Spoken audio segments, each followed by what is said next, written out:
Sea bendito el nombre del Señor y bendecidos cada uno de nosotros en su nombre.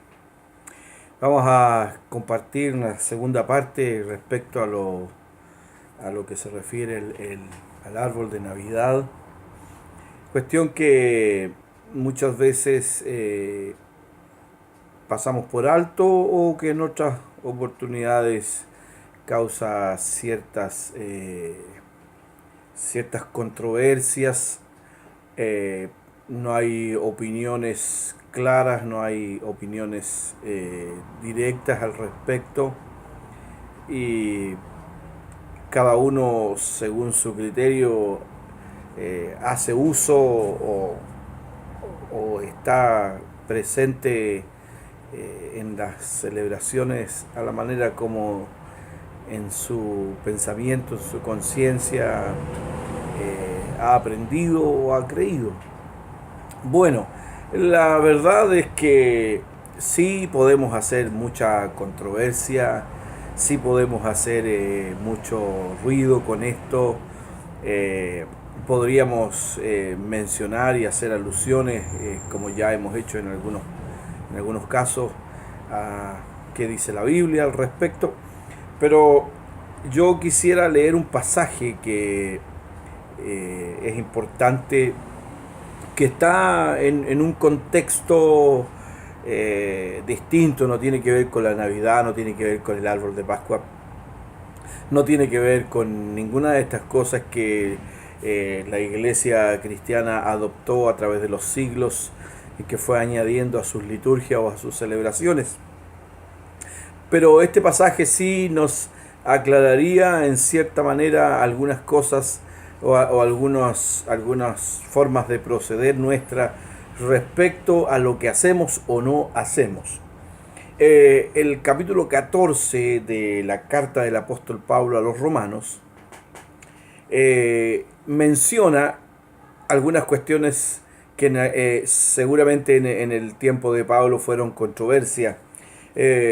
Cuestiones como respecto a qué comer o qué no comer, o cuestiones como qué día celebrar o qué día no celebrar. Y el apóstol Pablo entonces escribe y da su opinión o da su exhortación al respecto. Y dice así Romanos 14, partiendo desde el verso 1. En realidad es hasta el versículo 23, que es el último versículo, pero voy a leer algunos de ellos. Dice: recibid al débil en la fe, pero no para contender sobre opiniones. Ya tenemos una idea, ¿no? ¿Qué opinión tiene el débil en la fe o otro creyente? Lo recibimos como hermano, pero no para contender respecto a opiniones. Porque uno cree que se ha de comer de todo, otro que es débil come legumbres. El que come no menosprecia al que no come, y el que no come no juzgue al que come, porque Dios le ha recibido. ¿Tú quién eres que juzgas al criado ajeno? Para su propio Señor está en pie y cae, pero estará firme, porque poderoso es el Señor para hacerle estar firme. Uno hace diferencia entre día y día, otro juzga iguales todos los días. Cada uno esté plenamente convencido en su propia mente. El que hace caso del día lo hace para el Señor, el que no hace caso del día para el Señor no lo hace. El que come para el Señor come porque da gracias a Dios, y el que no come para el Señor no come y da gracias a Dios. Porque ninguno de nosotros vive para sí y ninguno muere para sí. Pues si vivimos, para el Señor vivimos, y si morimos, para el Señor morimos. Así pues, sea que vivamos o muramos, del Señor somos. Porque Cristo para esto murió y resucitó y volvió a vivir, para ser Señor así de los muertos como de los que viven. Pero tú, ¿por qué juzgas a tu hermano? O tú también, ¿por qué menosprecias a tu hermano? Porque todos compareceremos ante el tribunal de Cristo.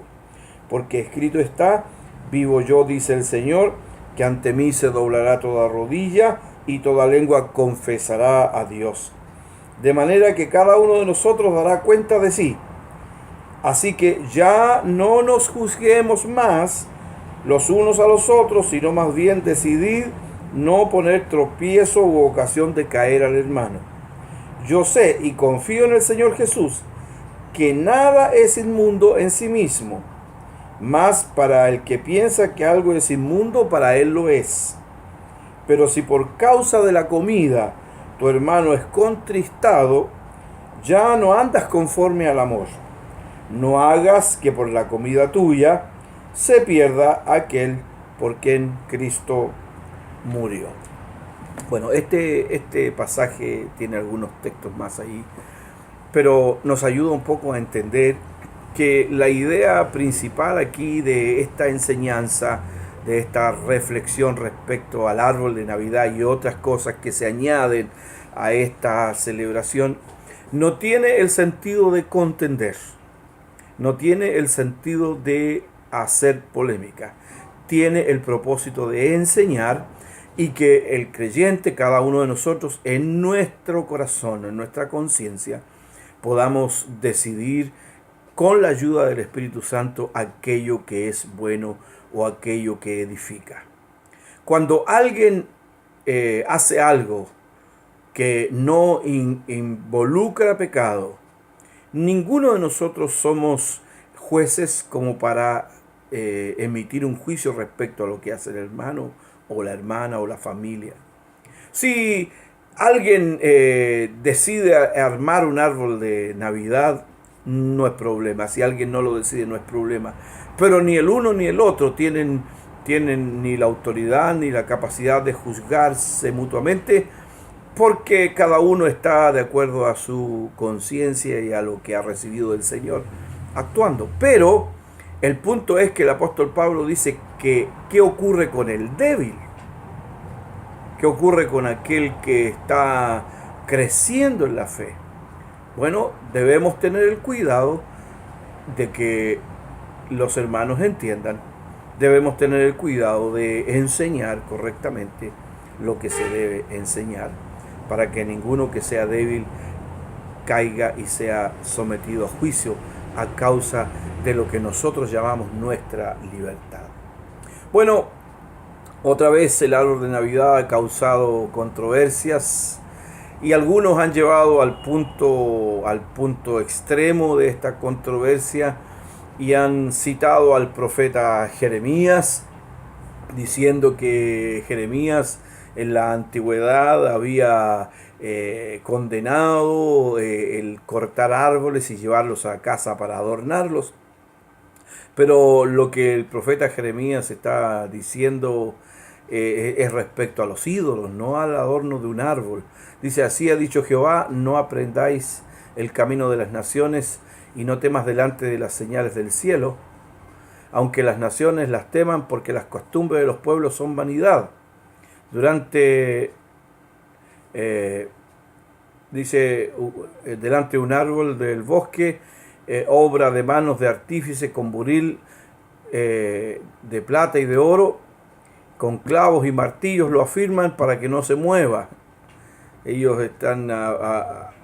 Jeremías está hablando de que en la antigüedad la gente cortaba un árbol y de parte de ese árbol se hacía un ídolo. No está hablando de que el árbol era adornado para ser adorado u otras cosas. Entonces es una cita que está tomada de otro contexto y no se puede aplicar al árbol de Navidad. Bueno, en su mayoría los estudios y las historias respecto al árbol de Navidad apuntan a Europa y al mundo pagano, donde se acostumbraba a cortar un árbol y llevarlo a casa y decorarlo, y tenía que ver con cierta época del año, más que nada, ¿cierto?